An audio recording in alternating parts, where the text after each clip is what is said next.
All right, so now we are doing chapter 5, lesson 6, which is adding linear expressions. Okay, so we're going to take in a little bit more detail of where we left off last. So your learning target today is I know how to add linear expressions. So first we need to find out what is a linear expression. We kind of know what an expression is. We know that an expression doesn't have an equal sign. But what does linear mean? And so a linear expression is obviously an expression whose variable is only raised to the first power. Therefore, these expressions can only have one variable to the first power and a constant. Okay, and so what I mean by that, so an example of a linear expression might be 5x. Okay, this is a linear expression because we have a variable and it's raised, technically this variable is raised to the first power right here. Okay, we don't have to write a 1 above the x, but that's the example of a linear expression. And a linear expression could also look like 3r minus 2. Okay, we have a constant and we have one variable that is raised to the first power. Okay, so these are examples of linear expressions. Non-linear expressions would be like 3x squared or 4r cubed minus 2r squared plus 5. Okay, these variables over here are raised to a power greater than 1. Therefore, we cannot. They're not linear expressions. And if we were to look at these on a graph, you don't have to write this down. But if we were to look at these on a graph, say this is my short little graph here, a linear expression would be a straight line in one direction. Okay, graph like this right here, if it was 3x squared, that would be something where the graph would come down and then loop back up.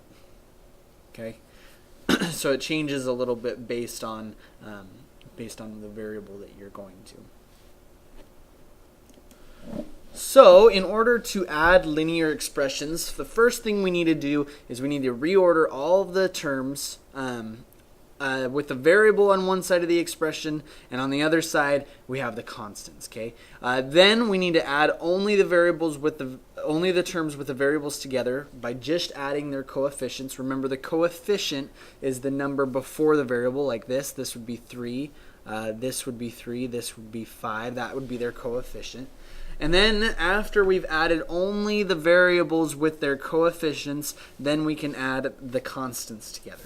So if we take a look here at example 1, we have add 2x plus 3 plus x plus 4. And what we know is that because we're just adding, really the order of when we add doesn't matter. That was the commutative property of addition. And so we can take away those parentheses and reorder it so that we have the x's together, the variables, and then the constants together.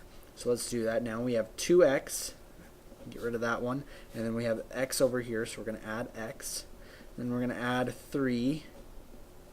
And then finally add 4.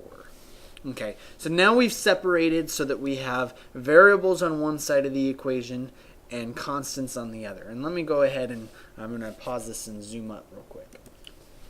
Alright, so now we can add only the terms with the variables together by just adding their coefficients. So we have 2x plus, this is technically a 1x. Anytime there's not a variable in front of it, it's a 1. And 2 plus 1 is 3, so we get 3x here. And now we can add the constants together. 3 plus 4 is 7. So we have our final answer as 3x plus 7. And there we go. That's what we do. All right, in example 2, we have we need to add 5x minus 4 plus 2x minus 7. I'm going to show you a little bit of a different way to do this. The first thing we need to do is we need to use the distributive property and get 5 into this equation here. So we're going to do that. We have 5 times x is 5x, and 5 times 4, or negative 4, is a negative 20. So we have 5x minus 20. Plus 2x minus 7. Okay, and the only thing that I'm going to do different here is instead of aligning what we have here with the x's first and then the constants later, I'm going to go ahead and write this like we would a hard addition problem. And I'm going to add 2x minus 7, just like I have here. Okay, this is the same kind of way that we add problems that are a little bit more difficult. Now I'm just aligning so that we have the x's on one side, the variables, and then the terms on one side. So I'm reordering the problem in a different way here to have the variables on one side and the constants on the other. Now we can just add 5 plus 2 is 7x, and negative 20 plus a negative 7. Remember, if you're at if you have a number line here, and we're at 0, and we'd go negative 20, and then negative 7 more, that's going to bring us to a negative 27. So our answer is 7x minus 27. And then there's nothing else that we can do to that. That is simplified. All right, let's do one last example here. We need to write a linear expression in simplest form to represent the perimeter of this triangle. And remember, the perimeter is just the value this plus this plus this. It's just adding all of them together. And then after we write a linear expression, we need to find the perimeter if the value of x is 5 centimeters. So what I know here is that if we're just finding the perimeter, we're just going to add all three of these together.